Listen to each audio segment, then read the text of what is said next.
Hoje eu vou mostrar para vocês como coletar água aqui no jogo Dragon... Não, esqueci o nome do jogo, velho. Mas eu vou mostrar para vocês como coleta água. Aqui a missão é Collect some dirt water from nearby ponds.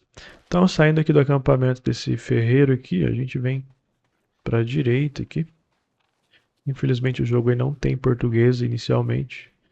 Então você vem nessa fonte, esse lago. Aí você mira para baixo aqui, aí aperta o botão E. Você pega essa água suja, você pode coletar acho que 2 vezes até. Aí você volta lá para ele, ó, traga de volta pro Doric, que é aquele cara que tá ali no campo de ferreiros, tá? Que essa missão vai ser concluída. Vamos voltar aqui nele. Continua aqui. Fala pra caramba e pronto, beleza? Então é isso aí. Até mais.